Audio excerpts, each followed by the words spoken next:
Isang mapagpalang araw po sa inyong lahat. Celebrity Chika Time po muna tayo at may inihanda po akong chika para sa inyo. Tara po't magchika na po tayo.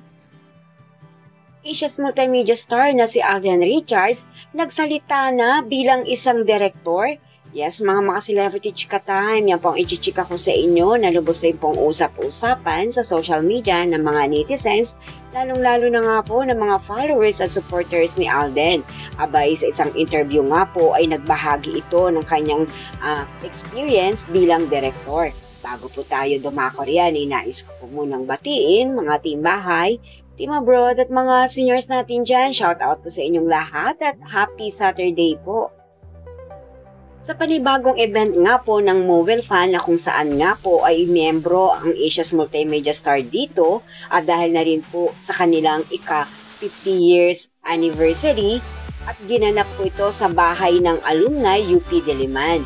Tunay naman nga pong very successful ang event po na ito na dinaluhan ni Alden at maging pati rin po si Alden ay na-interview po rito ng one-on-one.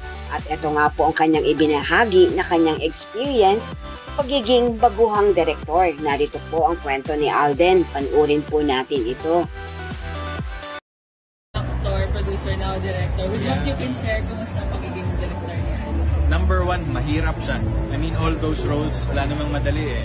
So I think that's one of the things that you have, be careful what you wish for talaga. But the fulfillment kasi after that you are able to pass through that and kagaya nung sa pag-artista, first teleserye ko, first movie ko, after watching it, parang ay nagawa ko yun. So ganun din. Ngayon, first time producer, first time director, kaya naman. Kaya pala. Sabi ni Heaven kasi magaling ka daw na director. Ano ba, how would you describe yung style mo? Parang meron ka pong pinek or... Ako kasi parang I always, whenever I work for different projects, hindi ko na realize na yung mga preparations ko and imaginations ko during that time, yun pala yung magagamit ko sa directing. So ako, of course tayo, all of us, when we read books or read scripts, may imagination ka na eh. Alam mo na yung shot, nakikita mo. Kumbaga, I always look at it as an audience. That's how I direct. Of course, when you look at it as an audience, in an audience perspective, ano ba yung gusto mong makita? Ano yung gusto mong maintindihan? Paano mo gusto tong eksenang to?